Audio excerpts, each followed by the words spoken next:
Hey foodies, welcome to liveloveloverecipes.com. இன்னைக்கு நம்ம சேனல்ல நாம பார்க்க போற ரெசிபி என்னன்னு பாத்தீங்கன்னா ஒரு சூப்பரான பன்னீர் பராத்தா. எப்படி செய்யறதுன்றதை பார்க்கலாம் வாங்க.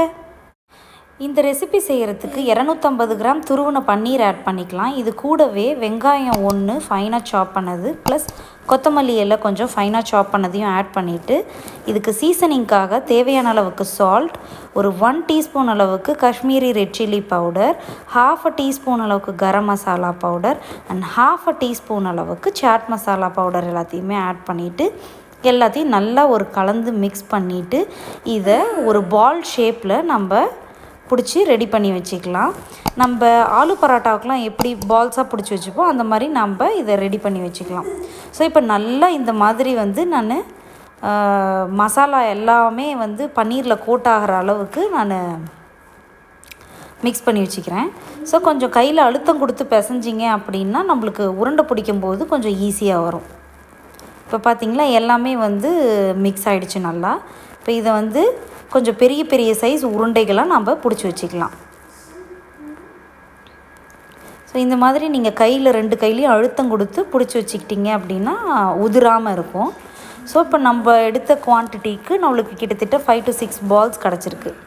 இப்போது நம்ம ரெடி பண்ணி வச்சுருக்கிற கோதுமை மாவை ஒரு போர்ஷன் ஆஃப் டோ எடுத்து இந்த மாதிரி ட்ரை ஃப்ளாரை தடவி மாதிரி நம்ம ரோலிங் பின்னை வச்சு நல்லா ரோல் பண்ணிக்கலாம்.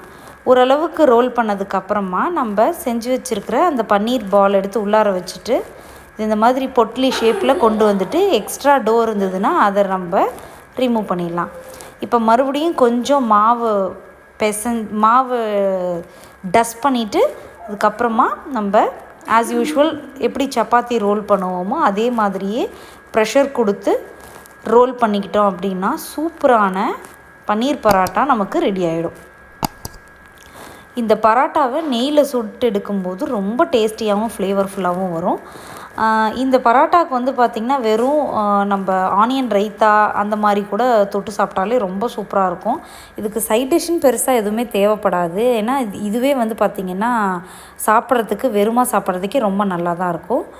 ஸோ இந்த ரெசிபியை நீங்களும் ட்ரை பண்ணி பார்த்துட்டு எப்படி வந்தது அப்படின்றத கமெண்ட்ஸில் சொல்லுங்கள். இந்த ரெசிபி பிடிச்சிருந்ததுன்னா நம்ம சேனலை லைக் பண்ணுங்கள், ஷேர் பண்ணுங்கள் அண்ட் சப்ஸ்கிரைப் பண்ணுங்கள். இதே மாதிரியே நிறைய வெரைட்டி ஆஃப் பராட்டா ரெசிபீஸ் நம்ம சேனலில் இருக்குது. அதோட லிங்க்கு கீழே உள்ள டிஸ்கிரிப்ஷன் பாக்ஸில் கொடுக்குறேன். மறக்காமல் செக் பண்ணி பார்த்துட்டு அதை எல்லா ரெசிபீஸையும் ட்ரை பண்ணி பாருங்கள். அண்ட் கீழே உள்ள டிஸ்கிரிப்ஷன் பாக்ஸில் இதுக்கான குருமா இந்த மாதிரி சப்பாத்திக்கு பரோட்டாவுக்கு தொட்டு சாப்பிட்றதுக்கான சைட் டிஷ்க்கான லிங்க்கையும் கீழே கொடுக்குறேன். அதையும் நீங்கள் செக் பண்ணி பார்த்துக்கலாம். தேங்க்ஸ் ஃபார் வாட்சிங்.